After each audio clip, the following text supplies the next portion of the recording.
Indonesia hanya akan totally bangkrut kalau, menurut keyakinan saya, kalau kita punya dosa sama elit global. Dan memang kita mau di take over. Karena negara lain itu yang terdaftar sebagai eksportirnya. Tapi perusahaan dari orang Indonesia juga. Natural resources kita, habis itu duitnya kagak dibawa masuk sini. Terus bagaimana kita bisa menguat mata uangnya terhadap Singapura, yang konon katanya company cangkang mereka itu ada di Singapura. Ini lebih fatal daripada hanya sekedar ngurusin MBG. Challenge itu ada, tantangan itu ada, tekanan itu ada. Dan bagus kalau kita bisa mengingatkan pemerintah bahwa ini ada bahaya loh, ini ada bahaya. Tapi jangan diamplifikasi sampai menjadi sebuah fear, Ketakutan yang dikonsum oleh orang-orang yang sama sekali nggak pernah sekolah. Mengatasnamakan rakyat Indonesia, saya tidak merasa direpresentasi. Saya malu pribadi kalau misalnya saya sebagai mahasiswa, saya dari kampus itu saya malu.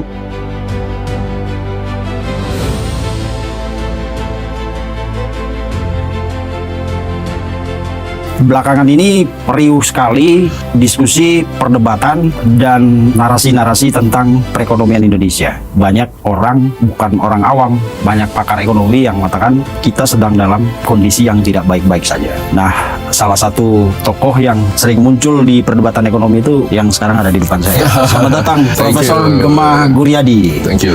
Gemma ya dok ya? Menggema. Oke. Nama saya itu jadi Gemma Merdeka Guryadi sebenarnya. Oke. Nama tengahnya karena lahir 17 Agustus. Oke. Jadi Gemma karena mungkin pas harus bergema orang tua saya bilang pas gitu. orang lagi pesta 17-an. Iya, saya lahirnya itu pas jam proklamasi. 9.15 saya lahir. Luar biasa. Jadi kelihatannya masih muda sekali. Saya umur 39, tahun ini 40. Lebih senior saya bro. Iya, jauh. Saya udah setengah abad. Setengah abad ya? Iya, mukanya kayak anak-anak. ABG ya, angkatan baru gocap. Angkatan baru gocap, baru lagi nih. Ya, jadi Profesor Gemma ini pemirsa dosen bukan cuma di Indonesia. Tadi ngobrol yang menarik adalah Profesor ini bukan cuma dosen, tapi mendirikan sekolah pilot dan itu di Amerika. Di LA. Iya. Dan Orlando, ada dua. Ada dua. Ngajarin orang-orang sana. Iya, ngajarin orang Amerika, orang Singapura, macam-macam. Ada orang dari South Amerika. Luar biasa. Nggak ada rencana dirikan sekolah pilot di Indonesia? Sementara mungkin saya fokus aviasinya di Amerika. Karena kalau ada alasan lah saya biar jalan-jalan ke sana kan. Kalau semua saya taruh di Indonesia, kapan perginya gitu. Tapi kata Prof kalau di sana susah ya, mau ngurus pijat aja susah ya? Iya, saya hobi pijat soalnya kan. Karena pijat itu tradisi Asia kan? Tradisi Asia di sini, di Thailand kan enak ya. Jadi kalau hidup sih menurut saya Indonesia is the best place to live. Banyak orang bilang enakan di luar. Kalau di luar tuh enak buat liburan. Tapi kalau benar-benar sudah pernah mengalami tinggal di luar negeri, saya dulu mikirnya begitu. Mungkin di luar negeri lebih enak, tapi faktanya ya di sini jauh lebih enak. Iya, dan karena tuntutan sekolah yang didirikan di Amerika itu, Profesor sekarang punya dua tempat domisili, Jakarta dan Los Angeles sama Orlando yang mondar-mandir lah. Iya. Gitu. Dan di sini enaknya kan kalau perlu apa-apa tinggal buka app Gojek, ya kan, makanan juga murah, ya kan, terus pijat ke medical juga gampang, mau appointment sama dokter. Betul. Gitu. Dulu saya tidak punya rasa kalau itu tuh sebuah privilege, sampai saya sakit gigi. Saya sampai taruh di Instagram, saya sakit gigi itu udah sakit sekali, itu root canal problem. Sudah sampai meringis-meringis, saya ke dokter, ponstan, kata flam pun sudah tidak mempan lagi. Saya ke dokter, dia cuma tanya, ada appointment nggak? Nggak ada. Oh sorry, gitu udah penuh, datang aja besok. Nah ini saya lagi super sakit ini, nggak peduli juga dia. Gitu. Dan benerin satu gigi saya habis total $7.500. Gitu. Kalau di sini 7.500 saya bisa veneer gigi, saya bisa bikin keren, udah gua mantap. Bisa tampar semua gigi loh ya. Tampar semua gigi. Saya implan itu bukan implan, bikin crown. Itu $2.000 crown. Di sini saya tanya teman-teman saya paling mahal itu 11 juta, 12 juta katanya. Itu udah paling bagus. Paling bagus katanya. Yang standar 2 jutaan lah di sini. Saya $2.000 saya bayar. Itu kurs masih itu 16.800. 2 bulanan lah, 3 bulan lalu kejadian. Oke.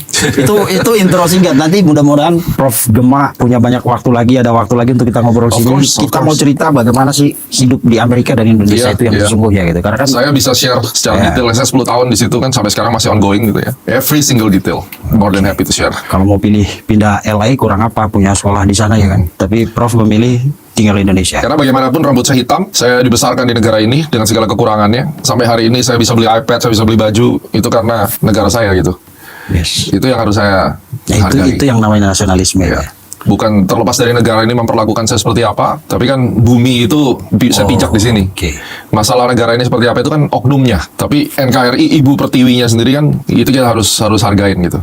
Luar biasa. Terima kasih Prof. Thank you. Dan terima kasih sudah meluangkan waktu ke sini. Hari ini kita mau bahas seperti yang tadi saya bilang di awal tentang situasi ekonomi. Beberapa bulan lalu saya undang beberapa narasumber ke sini, tapi Lah, gitu ya. menyoroti persoalan Indonesia dari sisi politik. Nah, kalau hari ini kan saya nonton video-video Prof di TV, di YouTube juga, kelihatannya wah ini boleh kita ajak ke sini. Thank you. Karena terus terang aja Dok, podcast kita ini Prof gini, kita tidak pro pemerintah dan lain-lain, tapi kita berusaha menghadirkan narasumber yang bisa mengimbangi narasi-narasi yang ada di ruang publik. Sebagai penyeimbang ya, Ya, penyeimbang. stabilisator. Gitu. Jadi kita bukan pro pemerintah tapi prihatin juga waktu masuk sosmed, negara ini kok kayak hancur banget. Gitu. Ternyata tidak semua yang mereka sampaikan juga itu benar. Benar. Karena itu kita hari ini mau dengar dulu bagaimana pandangan Prof Gema tentang ekonomi kita yang dikatakan oleh sejumlah ahli bahwa kalau pemerintah tidak melakukan sesuatu yang drastis, itu Juni sampai Agustus kolaps kita. Benar begitu? Kolaps terlalu jauh lah. Jangan terlalu mengamplifikasi sesuatu. Hitungan data itu adalah data di kertas. Oke. Tapi kan kita tahu banyak hal-hal miracle yang terjadi di Indonesia ini. Jadi saya tahu hitungannya. Indonesia itu dalam tekanan, iya. Tapi Indonesia bukan bubar, gelap, krisis, resesi, depresi. Memberikan statement seperti ini tuh pertanyaan benar-benar keluar dari hati dengan dipertimbangkan secara bijak atau hanya untuk nambahin follower dan subscriber gitu loh. Ini yang selalu saya sampaikan. Kalau kita mau ngomong resesi, berarti PDB kita harus 2 kuartal berturut-turut negatif. Apakah kita sudah di situ? Belum. Pertanyaan berikutnya, akankah kita ke sana? Yes, bisa. Kemungkinan ada. Tapi kan namanya technical recession. Pernah nggak kita demikian? Pernah zamannya Bu Sri Mulyani kalau tidak salah. Correct me if I'm wrong. Terjadi itu. Tapi kuartal ketiganya bangkit. Gitu kan. Ya, itu technical recession. Lalu, menghadapi situasi yang terburuk sebagai stress-testnya Indonesia adalah ketika 2008 financial market collapse. Asia crisis juga di tahun 98. 98. Terus kemudian di tahun COVID. Iya 2020, 19. 2021 ya. Kurang hancur apa itu?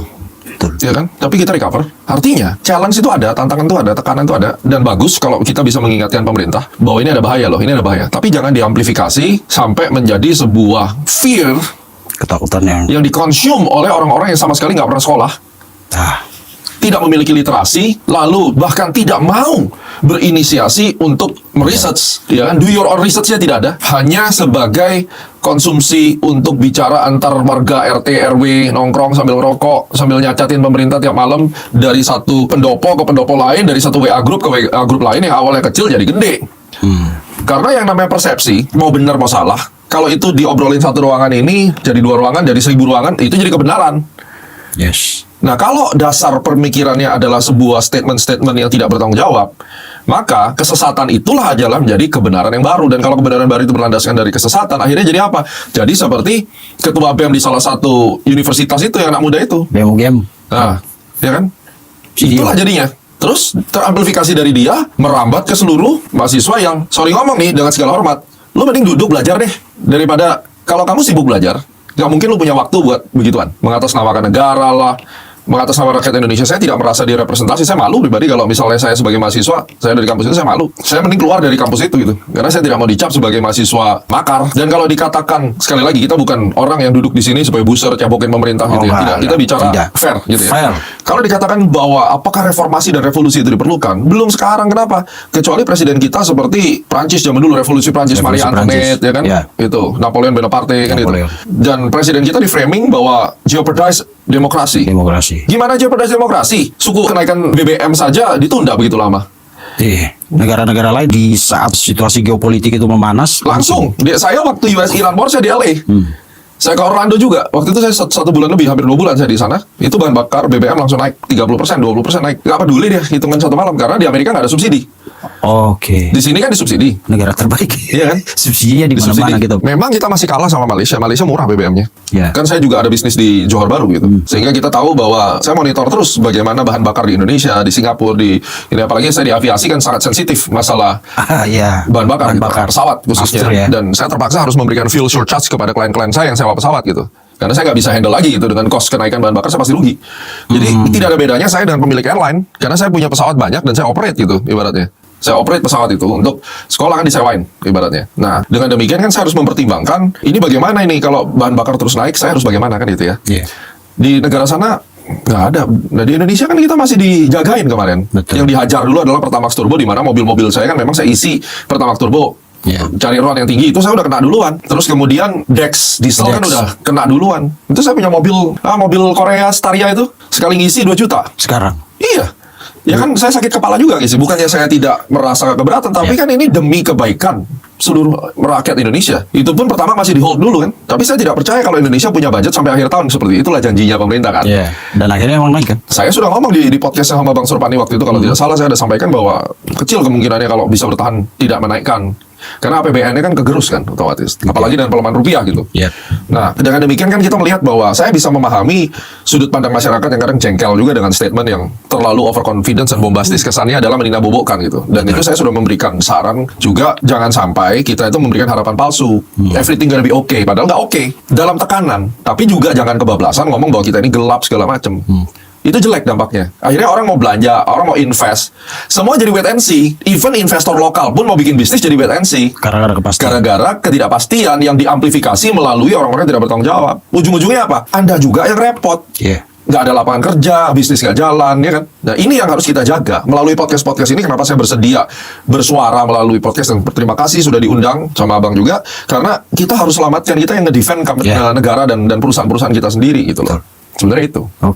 Kan sekarang banyak suara-suara itu loh, Prof. Saya sepakat bahwa kita memang tidak sedang baik-baik saja. Tidak lagi di performa yang bagus. Tapi dari dulu nih, mohon maaf, ada tapering 2013, 2011 krisis Libya, ya kan? Middle East War waktu itu, COVID, 2018 itu mulai perang trade war Amerika. Coba kalau kita ke gereja atau kita kemana, ya kan? Saya kalau ngamati saya dari kecil tuh, saya bertanya sama orang tua saya, Indonesia ini kenapa ya? Kenapa setiap kali di acara gereja itu selalu pendeta berdoa, Tuhan tolonglah lindungilah negara ini kita sedang tidak baik-baik saja. Itu dari saya kecil sampai sekarang, kalau pendetanya berdoa selalu bilang negara tidak baik-baik saja. Iya kan? Jadi sebenarnya kapan kita tuh pernah baik-baik saja gitu. Tapi memang suara reformasi itu banyak datang dari gereja juga kan? Artinya kan ya kita mengalami kondisi tidak baik-baik saja itu sudah menjadi makanan sehari-harinya kita. Itulah negara berkembang. Jadi kapan kita pernah baik ya? Kita sampai kapanpun juga nggak akan pernah orang bilang baik-baik saja. Artinya apa? In a nutshell, Indonesia dalam negara berkembang selalu akan deal dengan problemnya setiap waktu. Dan kita selalu juga akan belajar menyelesaikan masalah itu. Artinya, kalau kita melihat sejarah, optimisme itu diperlukan. Dan banyak tangan-tangan ajaib yang menolong Indonesia pada dasarnya. Itu aja. Itu secara kultur kan memang orang Indonesia punya daya tahan luar biasa. Krisis 99 ya kan, 98 99, Covid. Itu secara kultur kita punya daya tahan yang luar biasa. Bayangin aja 3,5 abad dijajah VOC, ya kan? Tapi bisa keluar dari penjajahan, tidak hidup di dalam mereka. Tapi negara lain, Singapura, Malaysia, India, Australia di bawah Commonwealth. Kita enggak. Berarti kita kan kuat sebenarnya. Makanya memang itu kultur kita itu memang kuat. Kita tuh daya tahannya luar biasa. Tapi kemudian orang bertanya, Prof, dengan kondisi yang sekarang, katanya cadangan devisa kita makin sedikit, bla bla bla, belum lagi dengan kebijakan pemerintah yang menurut banyak orang itu boros di MBG, nanti akan muncul koperasi desa merah putih apalagi gitu. Dan mereka bilang kalau pemerintah ini bertahan sampai akhir tahun, itu luar biasa. Ya memang pasti akan bertahan lah. Pemerintah ini maksudnya apa kan gitu? Apa maksud lu mau gulingin presidennya kan gitu? Ataukah Indonesia bangkrut kan gitu? Indonesia bangkrut. Nggak bakal bangkrut. Nah, poin apa Prof yang Prof lihat bahwa kita sampai titik manapun krisis ini kita tidak akan bangkrut? Karena orang Indonesia itu kaya, tapi kan ada kekayaan yang tidak dipertontonkan. Dan juga Indonesia hanya akan totally bangkrut kalau, menurut keyakinan saya, kalau kita punya dosa sama elit global. Dan memang kita mau di take over. Kita nggak bisa lawan. Dosa apa itu ke elit global? Kepentingan, tarik menarik kepentingan. Karena kan bagaimanapun Indonesia bisa sampai ada hari ini kan juga bantuan daripada negara-negara itu. Suka tidak suka, Anda nggak usah tanya AI, karena banyak sekarang juga anak-anak muda ini pembicaraan kita nanti di AI bener atau enggak ya, AI nggak bakal tahu lah apa yang kita ngomong. Kan gitu. Ini kan sudah bicara tentang dunia geopolitik tingkat dewa. AI kan juga punya restriksi di situ, gitu ya. Jadi kalau kita bicara hari ini, kalau ada yang mau take over Indonesia, terus kemudian kita diserang secara militer gitu, kita berbahaya. Gitu. Makanya jangan katakan Pak Prabowo itu pemborosan ketika mempersiapkan alutsista segala macam itu. Dari mana ceritanya pemborosan? Orang beliau sudah tahu kok mau mengupgrade negara ini. Dan Australia itu sudah bisa bikin kapal induk buat helikopter Apache. Dan mereka kerjasama sama Timor Leste. Nah itu yang saya dengar. Kalau saya salah mohon maaf, tapi at least saya dengar itu. Artinya secara strategik, kalau mau menggencat Indonesia masuknya lewat Timur itu kan berbahaya. Kita sanggup nggak ngelawan? Dekat sekali. Iya kan? Itu secara perang ya. Which is saya tidak percaya zaman sekarang perang-perang fisik begitu ada. Walaupun memang Middle East itu tidak pernah berhenti dengan itu karena ada minyak di sana yang harus dieksploitasi oleh negara-negara adikuasa kan gitu. Nah Indonesia kan bagaimanapun kan sudah menjadi member of negara itu semenjak merdeka ketika Freeport itu diberikan. Ya, kan? Ya itu udah hubungan yang tidak bisa ditolak gitu. Ya, banyak oil company dari Amerika yang juga ada di sini. That's the game. Jadi kalau memang mau bikin Indonesia bangkrut ya bisa aja kalau memang ada masalah besar yang sampai membuat kita harus diakuisisi atau digulingkan karena kita tidak mau berbagi berbisnis dengan mereka. Kata kuncinya sebenarnya selama kita maintain hubungan dagang yang menguntungkan dua belah pihak, atau mungkin kita rugi dikit misalnya, tapi dijamin bahwa kita bisa long last, kita nggak ada masalah. Oke. Kalau dari segi kebijakan pemerintah, apa yang membuat Prof yakin bahwa no, kita nggak akan collab? Karena orang-orang yang ada di pemerintahan sekarang bukan orang-orang yang tidak mampu mengeran company ini. Memang ada konflik di dalam, memang banyak kekacauan di dalam. Tetapi kan itu sudah terbukti. Orang-orang yang memang sudah memiliki pengalaman dalam puluhan tahun, 5 dekade lah minimum ya, untuk ngeran company besar ini. Yang saya bilang company itu artinya ya, negara. Ini sebuah, Anda mau analogikan seperti keluarga besar atau seperti perusahaan besar, ya mereka sudah tahu caranya. Namun memang harus diberikan masukan secara kontinu karena mereka banyak blunder juga seringkali kan. Dan terbukti kan Pak Presiden juga melakukan satu hal yang baik dengan cara apa? Reshuffle terus kan. Walaupun menurut saya reshuffle terus itu tidak efektif. Gimana ceritanya mau kerja? Kalau yang dipilih adalah orang yang terus di reshuffle, kapan kerjanya? Orangnya tetap aja nggak bisa mencapai target. Apalagi ini baru 4 bulan. Baru mikir udah diganti. Nah, bikin BGN tangkap. Tapi harus dilakukan. Pertanyaannya kenapa begitu ya? Sekarang kita kalau di perusahaan pun, mana kita tahu sih orang itu akan menjadi karyawan yang baik atau enggak kalau nggak dicoba. Coba dulu probation 5 bulan nggak benar ya tendang. Kalau korupsi tangkap, itu udah benar kan? Benar. Nah, jadi kalau kita bicara sulit ya memang sulit. Pertanyaannya kenapa banyak orang yang merasa pintar di luar sana? Karena mereka pengamat. Dan pengamat selalu lebih pintar dari pemain bola kan gitu. Ya kalau kamu merasa pintar menjadi pemain bolanya, kenapa nggak kamu saja yang ini? Oh ya saya nggak dipilih gitu. Ya karena kamu nggak berharap dipilih. Berharap dipilih, nggak dipilih jadi haters kan gitu polanya. Oh itu bahaya sih. Iya kan? Tapi yang haters ini besok dapat surat undangan presiden ke istana. Mau tahu saya bisa nggak dia reply? Sorry Pak Presiden, saya nggak suka sama Anda, jadi saya nggak akan datang. Nggak mungkin. Dipanggil Pak Prabowo juga pasti datang. Besok dimintain jadi wamen. Mau. Berhenti jadi haters hari itu juga. Langsung berubah 360 derajat. 180 derajat. Iya, kan itu poinnya. Itu menurut keyakinan saya. Saya boleh berasumsi gitu. Jadi kalau dikatakan Anda merasa pintar, ya coba aja mengajukan diri gitu mungkin ke DPR atau kemana kan, jadi menteri lah. Nah, ketika Anda jadi menteri akan tahu bahwa mengambil sebuah keputusan itu berbeda dengan menjadi pengamat. Kalau jadi pengamat mau ngomong apa aja kelihatan keren kamu di media kan, diundang dari media 1, 2, 3 kan, diamplifikasi kiri kanan kelihatan hebat. Giliran lu duduk suruh mengambil keputusan yang dilematis, ayam sayur juga jadinya. Menyusun kebijakan beda dengan beda. Mengomentari semua orang jadi komentator paling jago. Makanya karena saya menyadari saya tidak memiliki kemampuan seperti bapak-bapak yang di atas. Saya hanya punya kemampuan sebagai komentator. Jadilah komentator yang bijak dan membantu mereka untuk mendapatkan insights, mengambil sebuah keputusan yang baik kan gitu. Itu bro, kenapa? Ini di luar diskusi kita hari ini, saya juga bingung banyak pakar-pakar kita itu kok berpikirnya jadi terlalu ekstrim sampai kesannya menebar pesimisme itu loh. Mereka tidak padahal di saat krisis itu kita harusnya kan optimis. Tapi masyarakat jadi gamang karena pendapat orang-orang itu. Kalau obrolan tadi yang seperti Prof bilang kita nongkrong di pinggir, ya udahlah itu nggak akan terlalu banyak mempengaruhi mood sosial kita kan. Tapi kalau yang ngomong itu udah pakar-pakar dengan gelar yang begitu banyak, kan masyarakat jadi sebenarnya kita ada di mana sih? Iya, itu yang terjadi. Itu yang terjadi. Untung saya viral. Setiap kali orang ketemu saya, akhirnya nanya, saya jelasin. Nggak dibayar loh saya. Jangan salah orang bilang saya dibayar berapa jabatan komisaris. Guys, saya nggak jadi komisaris BUMN. Saya bangun jam 8 pagi, tidur jam 3 pagi itu tiap hari. Kalau saya tambah jadi komisaris, saya udah mati udah. Dan kedua, mau bayar saya berapa sih gitu loh. Ini bukan masalah dibayar. Anggaplah saya punya kepentingan. Kepentingan saya adalah menjaga ekosistem Indonesia supaya bisnis saya tetap jalan. Dan itu aja kepentingannya. Saya tidak punya kepentingan untuk di akhir jadi komisaris. No, apa yang saya kerjakan, saya ada bisnis di Amerika mondar-mandir aja udah bikin kepala saya pecah gitu. Apalagi ditambahin dengan pesimisme yang tiap hari lihat sosial media. Nggak ada satupun yang mendoakan ayo Pak Prabowo gitu ya. Banyak sih yang juga mendukung gitu. Cuma mostly setiap kali Pak Prabowo bikin apa, Pak Wapres, Pak Gibran bikin apa, salah semua. Caciannya itu kontras sekali gitu. Saya tidak bilang bahwa rakyat itu salah total, karena memang juga ada manajemen daripada negara ini harus diperbaiki. Tata kelola negara yang tidak holistik, blunder, ego sektoral itu udah harus diperbaiki dengan waktu sesingkat-singkatnya ibaratnya gitu ya. Tapi tidak bisa juga melihat sebuah negara itu atau kepemimpinan dari presiden itu dari satu sudut pandang jelek saja, kan harus berimbang. Apa bagusnya gitu loh. Bagusnya ada nggak ada? Coba lihat penangkapan koruptor yang paling banyak dan paling kencang itu di era ini loh. Dalam waktu 1,5 tahun udah berapa? Gila kan? Nggak pandang bulu, dihantam semua. Terus apakah diberi apresiasi? Nggak juga. Nggak juga. Yang di spot adalah yang jeleknya. Kan nggak fair dong. Terlepas dari itu siapa saja orangnya. Saya juga sakit hati loh kalau saya ngeliat Pak Gibran dibully terus. Saya nggak bisa bayangin kalau saya jadi Pak Gibran bunuh diri kali saya. Langsung pindah domisili ke Amerika aja dah. Hebat loh. Satu keluarga sama bapaknya juga dibully kan? Sama anak-anaknya. Sama anak-anaknya. Janetes yang belum paham politik aja dibully. Masalah ijazah palsu itu berapa lama berlalu-lalu? Nah itu kita udah hampir. Orang udah mikirin ke Mars. Di sini masih ngurusin ijazah palsu. Betapa memalukan negara ini gitu loh. Ini yang saya anggap bahwa daripada kita wasting time seperti itu. Dan kemudian mengadu domba masyarakat dengan narasi itu, kenapa nggak lu belajar sih? Ini udah zaman AI, kenapa nggak semua orang itu belajar menciptakan sesuatu untuk kepentingannya masing-masing gitu loh. Kalau kita lihat nanti Prof bisa luruskan.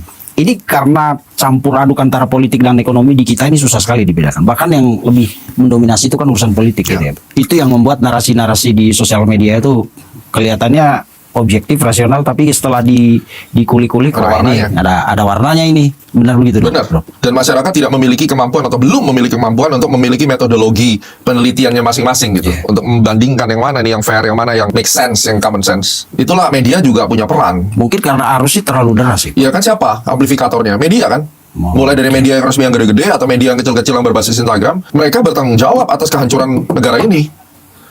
Niat awalnya baik, menyuarakan perubahan, tapi kebablasan gitu. Oke, Prof. Kalau Prof lihat narasi-narasi negatif yang ada di sosmed itu, ada poin-poin highlight Profesor gak? Yang menurut Profesor ini keliru besar. Yang pertama adalah bermain dengan clickbait dan clipper yang tidak dipikir. Ngeklip bagian sini dia nggak mikirin ini interpretasi orang bagaimana gitu.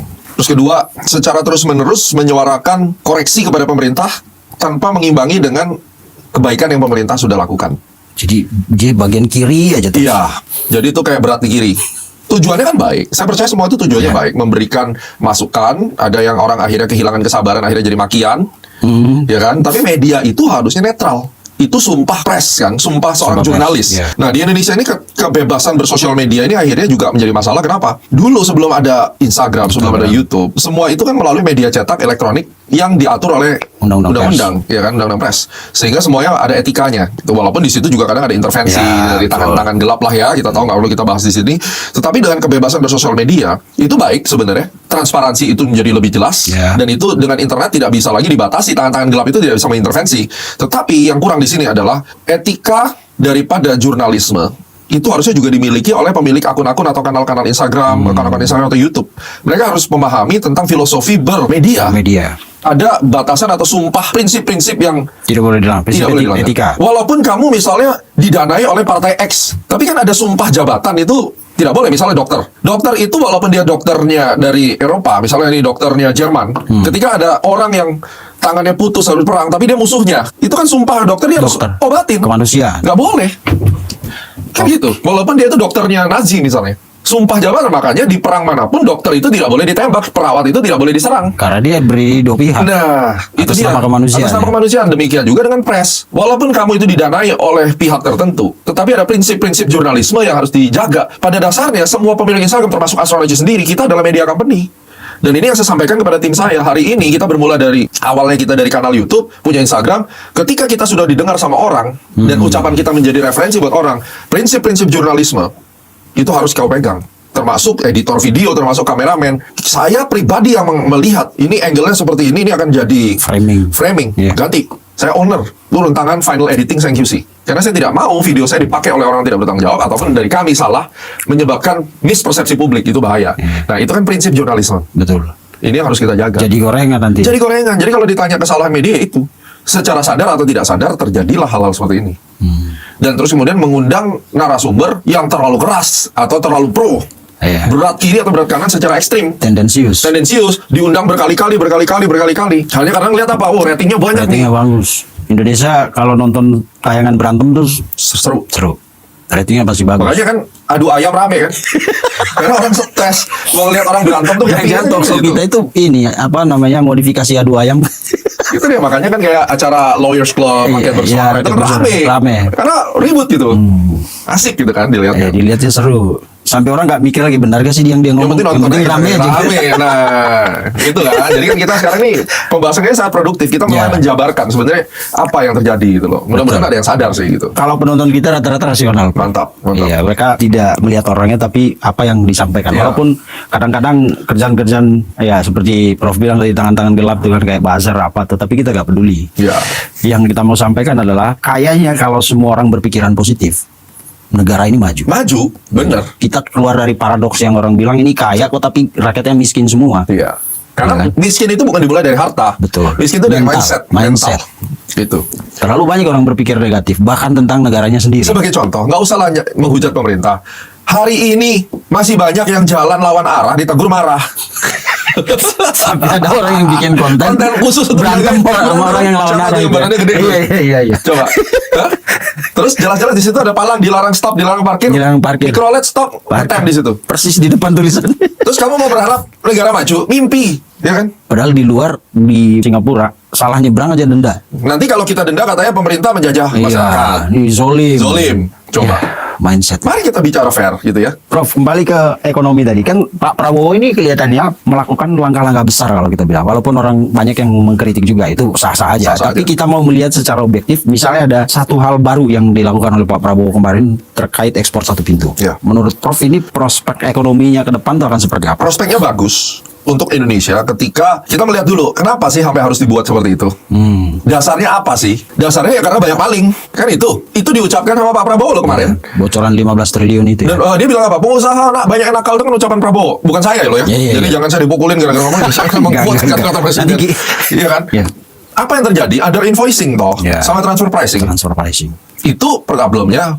Besar nggak? Besar problem ini. Ini lebih besar dan lebih katastrofi daripada hanya sekedar ngurusin MBG.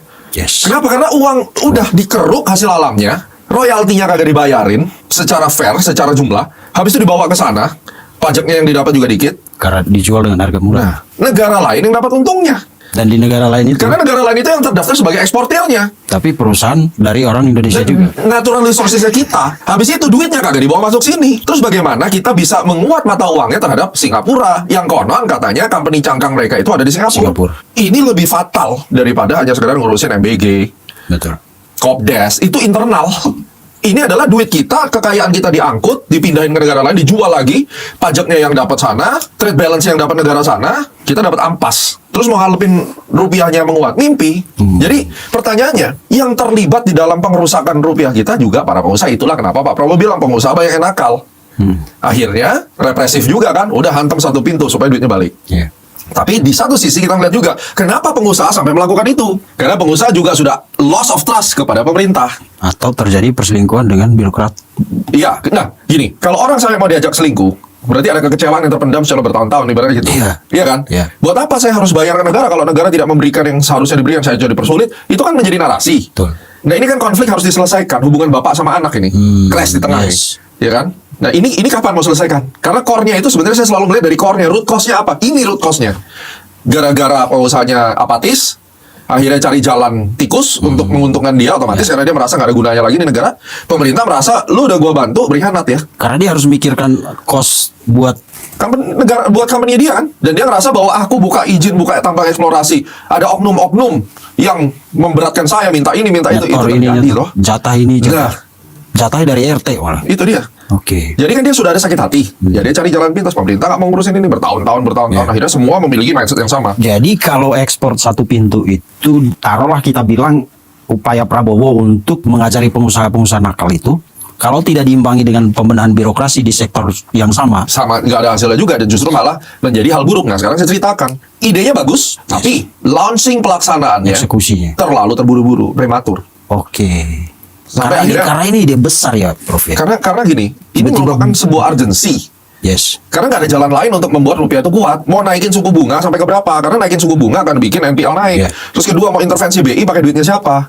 Diintervensi pakai 10 miliar dolar aja rupiah cuma turun dikit habis itu naik lagi. Menguat dikit terus melemah lagi kan itu kan posisinya. Nggak ada jalan lain. Harus ada foreign direct investment. Nah, siapa mau invest di Indonesia? Sekarang kita punya peers kompetitor, orang pada ke Vietnam. Ormas nggak bisa diberesin. Gimana mau invest di sini? Birokrasinya ribet. Di Vietnam welcome dengan sangat-sangat happy. Akhirnya Tapi preman-preman apapun bentuknya itu di nggak ada preman Pak di situ yang saya dengar. Didukung full sama pemerintah dan masyarakatnya pun dukung. karena efeknya banyak. kan? Efeknya banyak sekarang di sini. China mau bikin pabrik, disorot TKA China ilegal TKA ini. Bapak jadi investornya mau taruh 500 miliar bikin pabrik. Mau nggak gitu aja? Baru mendarat di Soekarno-Hatta langsung saya suruh beli tiket pulang. Nah, Tim-tim ahli iya kan? saya. Nggak usah orang luar, kita sendiri Jadi, saja sudah begitu. Buat investasi horor banget negeri kita. Horor. Nah ini sudah terjadi dan menjadi selain presedens menjadi stigma. Nah kalau sudah di label seperti itu, untuk recovery-nya bisa butuh 1 dekade minimum kan. Lalu akhirnya kebijakannya karena tidak bisa mengundang investasi, udah tarik duit balik Dari Singapura itu dari bisa. manapun kan. Pak Purbaya bikin statement juga. Saya kasih kesempatan deadline. Kalau kamu tidak bawa uangmu masuk, nggak bisa masuk lagi uangnya kan menggunakan represif. Ya, kekuasaan. Lah sekarang orang udah sakit hati, digituin ngomongnya gimana? Ya sudah nggak perlu masuk. Terus mau gimana? Oke, bikin 1 pintu. Mereka lupa kebijakan publik sebesar itu dengan size 66 miliar dolar itu harusnya melalui public hearing. Di negara manapun akan melalui public hearing. Oke. Kongres, DPR kan berarti kan disiarkan publik, stakeholder diundang. Ini kan enggak, yang saya dengar, mungkin saya salah. Kenapa Pak Prabowo tidak melakukan itu? Padahal dia punya dukungan sangat kuat. Menurut saya urgensi. Karena inilah kepanikan yang sudah terjadi, Oke. baik di masyarakat maupun di pemerintahan. Kan butuh Iya. cepat, ya eskalasinya kan terlalu cepat. Tapi artinya urgensi itu tidak berarti tergesa-gesa kan Pak? Harusnya begitu. Makanya kan akhirnya jadi kayak labil kebijakan. Begitu dibikin itu rame terus dikoreksi. Katanya di akhir tahun, baru di awal tahun 2027 kan gitu. Sekarang tidak. Habis itu direvisi lagi. Itu dalam weekend aja bisa 2 kali revisi kan. Dan saya tanya teman saya, katanya itu belum ditandatangan waktu itu katanya ya. Nah, artinya sudah terlanjur mengumumkan tanpa adanya persiapan yang matang.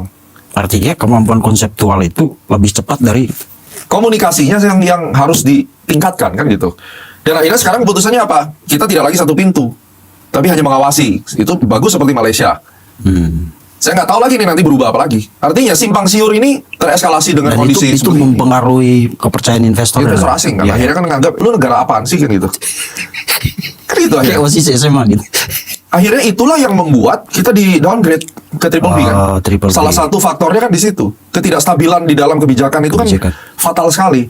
Siapa pembisik Prabowo nih? Saya nggak tahu. Dulu Prof ada di KSP kan? Saya di kantor staf presiden ya, saya penasihat senior kepala staf Iya. presiden waktu itu. Nah, saya nggak paham yang sekarang ya. Tapi ya saya yakin mereka kompeten lah gitu Tapi ya. apa catatannya dengan melihat situasi yang serba tidak pasti ini?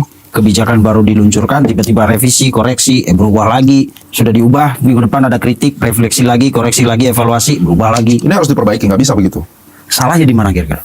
Labil kebijakan ini maksudnya. Perencanaan yang terburu-buru, tidak ada integrasi antar kementerian, komunikasi antara kementerian, stakeholder kepada presiden itu terputus entah di mana. Itu yang saya yakini.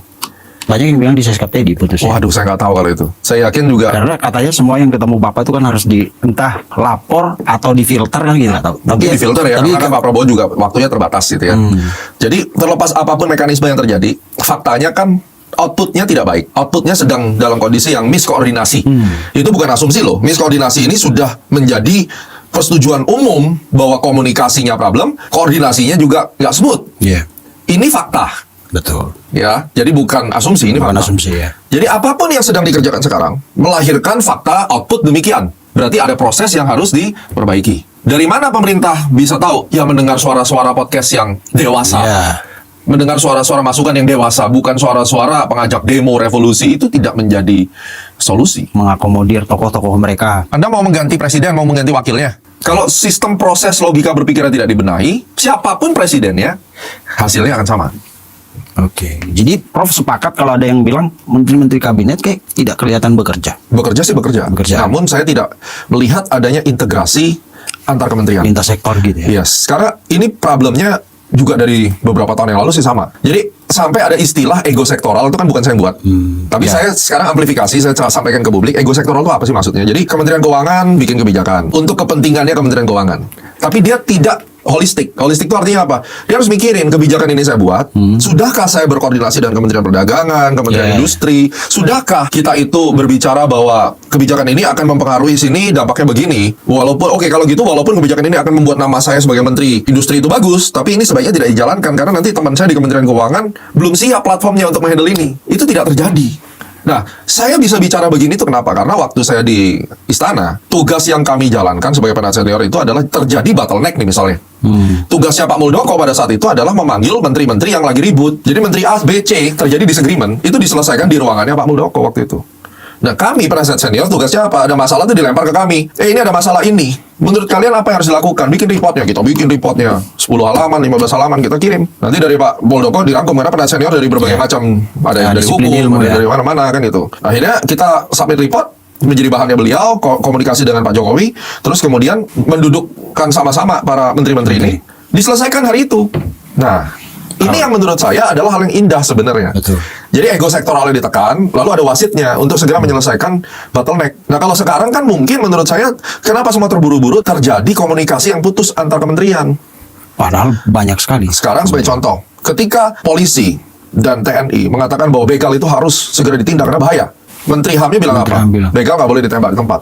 Lalu terus mau diapain? Gak ada koordinasi. Iya. Kelihatan ya. Iya kan kelihatan kan? Iya, dan- Lalu saya jadi korban, gua udah mau dibacok, saya lempar batu, orangnya mati, saya jadi tersangka. Loh, logika hukum dari mana? Padahal jelas undang-undangnya adalah ancaman yang mengancam harta benda, kehormatan, nyawa itu tidak boleh dipidana kalau kita membela diri. Lo kok bisa jadi tersangka? Terus kemudian polisi mau melakukan tindakan represif, menterinya bilang demikian.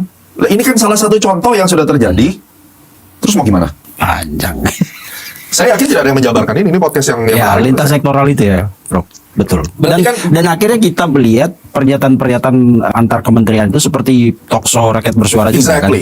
Yang ini ngomong ini, yang sana bilang jangan. Siapa yang paling bingung? Kan satu kubu. Nah, satu kubu kan satu kabinet. Akhirnya apa? Pak Presiden lihat ini gimana sih kok kayak gini? Panggil. Dia udah nggak kerja, ganti, reshuffle, pindahin menterinya ke sini. Terus 1,5 tahun ini pindah terus. Terus kerjanya kapan? Sedangkan PR yang harus dikerjain begitu banyak. MBG Jadi sebenarnya simple nggak menyelesaikan masalah ini? Very simple. Kalau semua orang mau menekan egonya masing-masing dan berpikir bahwa ini Ibu Pertiwi di mana saya dilahirkan, saya bisa jadi menteri karena makan daripada hasil bumi negara ini. Mari kita tekan ego sektoral kita. Kita pikirkan komunikasi yang baik untuk Ibu Pertiwi. Bukan untuk siapa presidennya, untuk Indonesia. Jadi banyak orang menganggap saya itu buser. Saya adalah buser, yes. Tapi busernya siapa? Busernya Ibu Pertiwi. Siapapun presidennya. Makanya kalau orang bilang kenapa Pak Gama selalu pro pemerintah, saya bukan pro pemerintah, saya pro negara Republik Indonesia.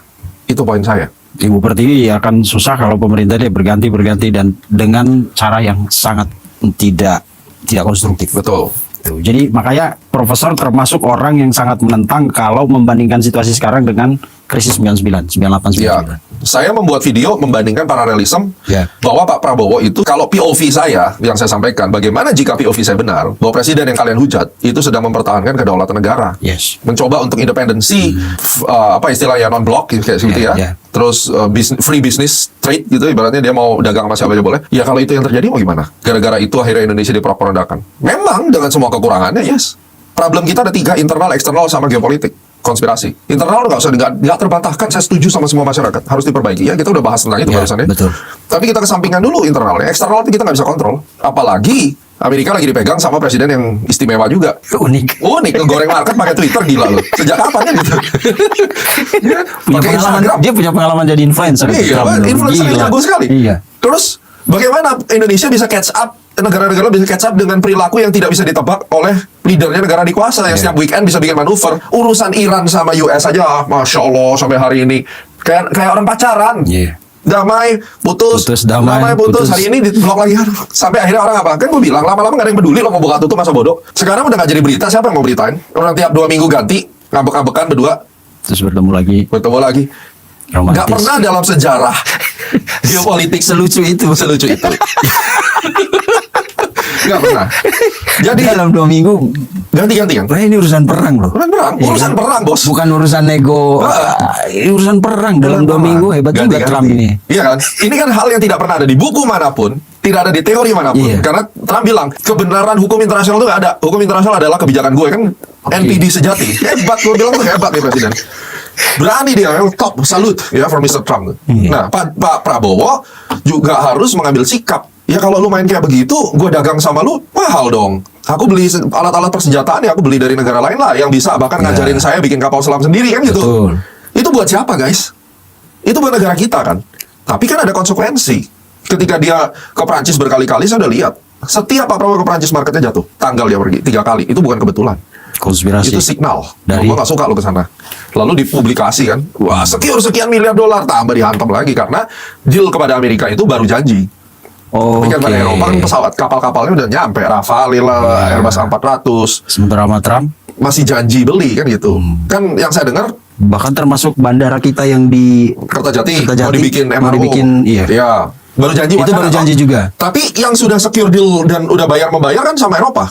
Ditambah lagi kan statement presiden cukup jelas. Asumsi saya itu sebelum Pak Prabowo pidato. Pak Prabowo pidato apa? Hubungan saya sama Putin baik, sama Trump baik. Berarti apa yang saya gambar di Untold Story benar nggak? Benar. 2 kaki. Demi siapa? Kedaulatan negara dong. Itu yang harus diapresiasi. Jadi kalau kemudian orang bicara rupiah melemah karena konspirasi elit global itu bukan omong kosong. Tidak ada sebuah perekonomian tanpa konspirasi, itu nggak ada. Kalau tidak ada konspirasi, nggak perlu ada BIN, nggak perlu ada CIA, nggak perlu ada KGB. Itu nalar. Kenapa harus ada mereka-mereka kalau nggak ada konspirasi? Mereka-mereka inilah yang mengatur atau menjaga konsep konspirasi. Dan konspirasi itu harus ada di dalam hubungan internasional. supaya tetap hidup pada dinamika. Karena negara-negara di dunia ini kan dibagi sebagai apa? Satu, Commonwealth. Kedua, Amerika. Ketiga, komunis, sosialis itu kan. Ya. Keempat, negara-negara yang memang ya kececeran aja. Ikut yang kuat aja. Iya. Nah, negara-negara yang diatur ini adalah negara yang memang memiliki natural resources biasanya. Yes, termasuk kita. Termasuk kita. Itulah dasarnya kenapa kita dijajah kan gitu. Jadi tidak bisa lepas dari unsur tarik-menarik. Kebijakan satu negara itu tidak bisa dibilang bahwa kita tuh selalu berdaulat dan kita tidak perlu memperhatikan negara lain. Nggak bisa. Ada unsur tarik-menarik di situ. Oke. Makin menarik ya, menarik. Karena frekuensi kita sama kayak apa? Gitu ya. Kita tidak mau negara ini diacak-acak oleh narasi orang-orang yang mungkin cara berpikir mereka bagus, tapi dengan kepentingan yang terlalu sempit. Ya. Untuk golongan, untuk kelompok tertentu. Kalau kritik untuk kepentingan negara, kayak Prof tadi kan, kita nggak mau lihat negara ini emang sempurna sekali, tidak. Ya. Banyak sekali catatan, termasuk di kebijakan-kebijakan besar Pak Prabowo. Kebijakannya oke, tapi persiapan ke bawahnya itu kayaknya Itu yang harus dibenerin kan. betul. Jelas harus dibenerin. Nggak bisa nggak. Karena misalnya ekspor satu pintu, kan selama ini kita berpikir ini kok sumber daya alam kita habis, Kalimantan gundul, Papua sebentar lagi gundul, tapi kita nggak Nggak kaya. kaya-kaya. Kemana ini uang-uang? Iya. Makanya kan kebijakan itu kan berpikir. Nah sekarang siapa yang nggak seneng dengan kebijakan satu pintu? Bukan cuma Indo, asing juga nggak happy karena mereka Iya. dipaksa beli satu pintu kan gitu. Betul. Harga nggak bisa nego kan? Iya. Nah, siapa yang dirugikan ya mereka? Mereka juga dirugikan. Yang paling dirugikan tuh perusahaan-perusahaan yang punya cangkang perusahaan di luar. Betul. Nah sekarang kalau misalnya itu memang jadi resiko kayak, oke satu pintu kelapa sawit, ya. Jadi mereka nggak punya bergening untuk kesempatan untuk tawar menawar karena cuma satu harga satu pintu. Ya udah saya akan ke Malaysia misalnya kayak gitu. Nah ini harus dipikirkan apakah kita mau independensi dan kita berdaulat? Ya sudah take it or leave it misalnya. Berani nggak kita seperti itu? Nah kalau kita berani ya nanti jadinya kayak Aramco kan, Saudi kan, minyaknya satu pintu misalnya gitu. Betul. Nah itu harus dipertimbangkan dengan seluruh tim kabinet, kumpulin menteri, Menko, ya kan semua. Itu harus kumpulin. Diskusi juga dengan Diskusi, disimulasiin ini kalau terjadi begini dan negara-negara merasa gue pindah aja ke Malaysia, kita sanggup nggak? Kita ada kompetitif nggak? Advantage di situ? Atau ya sudah kita take it or leave it gitu? Confident nggak kita? Ini kan harus dibahas dulu, disimulasikan, stress test kan? Butuh ahli juga ya. Butuh ahli, ahli sawit, Pakar, ahli ya. perdagangan, itu kan kementeriannya banyak. Dan jangan diterjemahkan kebijakan itu sebagai upaya Pak Prabowo untuk menghajar konglomerat atau pelaku bisnis besar selama ini yang dianggap bermain curang. Karena Betul. tadi kan, kenapa mereka curang, kenapa mereka nakal ya? Karena dia kan harus menutupi banyak hal juga. Betul. Ya, kalau sekarang mereka dipaksa ekspor satu pintu, tapi mereka harus nyetor ke banyak pintu kan repot ya. Repot. Gitu ya, Prof. Betul, ya? betul. Jadi Pak Prabowo jangan hanya melihat, oh ini orang-orang nakal nih, konglo-konglo atau perusahaan-perusahaan besar ini. Tapi harus dilihat juga, anak buahmu juga banyak yang nakal. Itu dia. Jadi ayam dulu atau telur dulu. Itu yang membuat itu dia. Indonesia makin kompleks. Karena sudah ada precedence, sudah ada past performance yang tidak dipercaya. Siapa dulu yang mau ngalah nih? Anak dulu kah? Atau bapak dulu yang ngalah? Itu aja. Ayo selesaikan. Kalau menganut konsepnya John F. Kennedy, dia bilang jangan tanya apa yang negara bisa berikan pada kamu. Apa yang kamu bisa berikan pada negara. Itu kan jelas. Kalau itu merupakan statement bahwa yang harus ngalah rakyatnya kan gitu. Iya. Apakah itu cocok sama model kita? I don't know. Saya bukan bagian daripada Kementerian Dalam Negeri yang bisa Iya. mengurus itu. Itu tugasnya mereka lah. Tapi saya sebagai rakyat, kita sebagai rakyat, kita sampaikan ini loh, ada hal yang worth it untuk dilihat 60 menit dalam waktu hidupmu itu. Dengerin kita ngomong, disimulasikan benar atau enggak. Kalau benar cocok ya sudah dilakukan. Kalau enggak ya nggak apa-apa. At least kita sebagai warga negara sudah memberikan masukan. Insight. Sekarang kita ngomong yang paling kontrasnya. Siapapun presidennya, sebagus apapun negaranya, kalau kamu tidak punya skill, tidak punya knowledge, kamu miskin juga ujung-ujungnya. Jadi bukan karena lu miskin Karena kebijakan presiden. nggak ada hubungannya. Itu masalah kamu. Kalau bisa dikatakan apakah ada negara yang lebih buruk daripada Indonesia? Ada atau enggak kan gitu kan? Kalau nggak ada berarti Indonesia yang terburuk dong.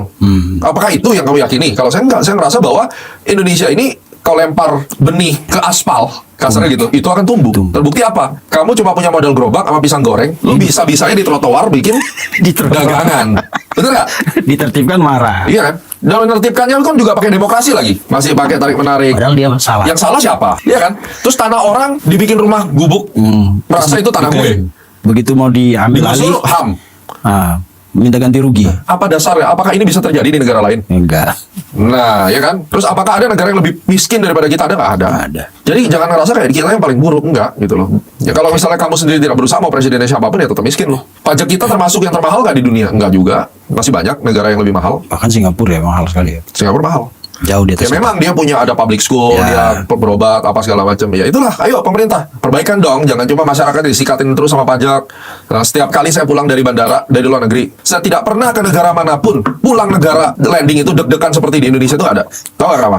Setiap kali pulang selalu nih, bea cukai bakal periksa tasku dibongkar nggak ya, tasku dibongkar nggak? Itu kan ngeselin kan? Mau jadi apa? Saya ke Singapura, ke Malaysia, ya keluar aja. Ya semua harus di X-ray. Nggak ada pilihan kayak ini di X-ray, ini nggak, semua di X-ray. Tapi tidak ada justifikasi kayak misalnya saya bawa sepatu, terus tiba-tiba ini dianggap saya menyelundupkan sepatu. Nggak begitu juga kali.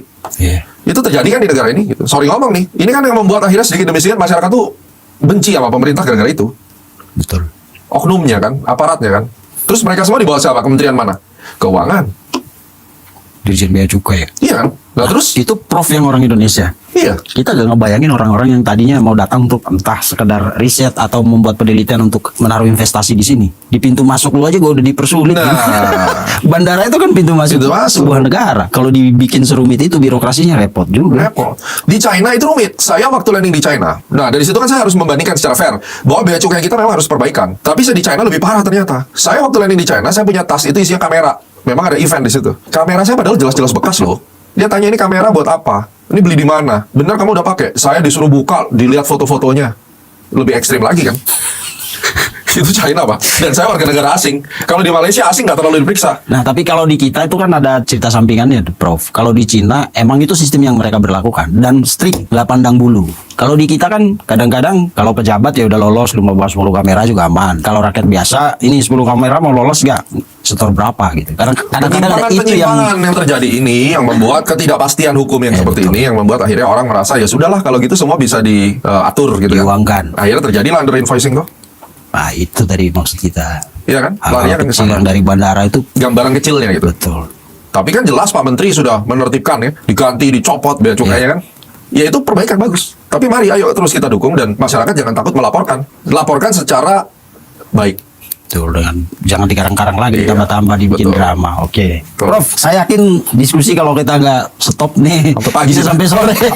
Tapi kasih ke penonton kita apa ya? Bukan semacam motivasi, tapi konklusi atau closing statement dari Prof. Ekonomi kita dalam tekanan, yes. Tapi kita belum dalam masuk resesi ataupun krisis. Walaupun kamu sekarang ngerasa hidup susah, bisnis susah, percayalah, kalau hari ini kamu menjadi warga negara Singapura, kamu akan lebih susah hidupnya. Karena per detik ini, 90% klien saya banyak dari Singapura. Untuk yang Asia ya, 90% Asia itu dikuasai Singapura. Dan saya telepon teman-teman saya di Singapura, yes, mereka juga lagi ngalamin hidup susah banget di Singapura. Jadi hidup susah itu tidak hanya terjadi di Indonesia. Jadi kalau hidup lu susah, bisnis lu sepi, kerjaan lu berantakan, jangan langsung di-blame lempar Pak Prabowo yang bikin hidup gue susah. Ngawur kamu. Karena di negara lain sekarang juga suffer, di Eropa suffer, di UK juga setengah mati. Ya, jadi banyak hal-hal yang susah. Nah, kalau kamu mau tidak suffer, tirulah masyarakat Cina. Masyarakat Cina itu 20 tahun yang lalu sangat miskin. Yes. Tapi mereka bekerja pagi, siang, malam, home industry-nya jalan, mereka tidak merasa perlu istirahat, mereka mati-matian kerja. Sekarang China luar biasa. Dimulai dari attitude habit masyarakatnya. Jadi tidak perlu blaming orang lain, jangan mencari self-excuse, jangan membohongi dirimu sendiri. Karena kalau kamu gagal, kalau kita mau runtut dengan benar, mostly gagal itu karena diri kamu. Terlalu santai hidupnya, tidak mau tambah wawasan, tidak mau tambah skill, tidak memberikan value kepada apa yang kamu kerjakan.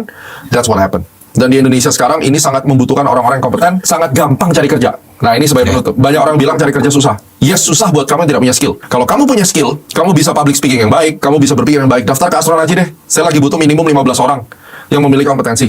Oke. Ayo coba, berani nggak? Bisa bahasa Inggris, harus bisa Mandarin. Dan di sini kan ada stigma, oh di Indonesia itu speknya minta spek astronot tapi gajinya gaji kaki lima. Nggak juga. Kalau kamu bisa membuktikan, ayo kita bicara. Itu aja. Jadi artinya, jangan pernah menyalahkan negara untuk semua problem kamu, tetapi mulailah berusaha untuk hidup mandiri, dan supaya kamu itu bisa mendapatkan value dimanapun kamu berada. Dan yang paling penting adalah, mari kita doakan negara ini, karena sila yang pertama adalah ketuhanan yang Maha Esa. Saya percaya kita semua memiliki kepercayaan kepada Tuhan kita masing-masing. Marilah kita berdoa, karena hanya dengan berdoa, ada benefit atau ada kemungkinan di Indonesia jadi lebih baik. Tapi menghujat 100% akan membuat Indonesia lebih hancur. Itu dari saya. Terima kasih Profesor Thank you. Gema Guryadi. Pemirsa, begitulah kadang-kadang kita selalu melihat segala sesuatu itu dari sudut pandang yang negatif. Akhirnya persepsi kita yang kita sebarkan di ruang publik mempengaruhi situasi dan suasana untuk seluruhnya. Padahal kalau kita dengar tadi penjelasan Profesor Gema, menyangkali kenyataan itu juga tidak benar. Kita tidak bilang bahwa Indonesia ini baik-baik saja, semuanya aman, tidak. Tetapi kita, terutama pemerintah, sedang berusaha untuk membuat negara ini, bangsa ini menjadi lebih baik. Ya, tugas kita sebagai warga negara ya seperti Prof bilang tadi, bekerja giat seperti orang-orang Cina dulu, warga negara Cina dulu, dan juga ya menebarkan optimisme, jangan terlalu menyebarkan pesimisme di ruang publik, karena itu mematahkan semangat orang-orang yang ingin negara ini lebih maju dan lebih maju. Terima kasih, sampai jumpa di Terima episode kasih. selanjutnya. Prof, terima kasih. Thank Prof. you.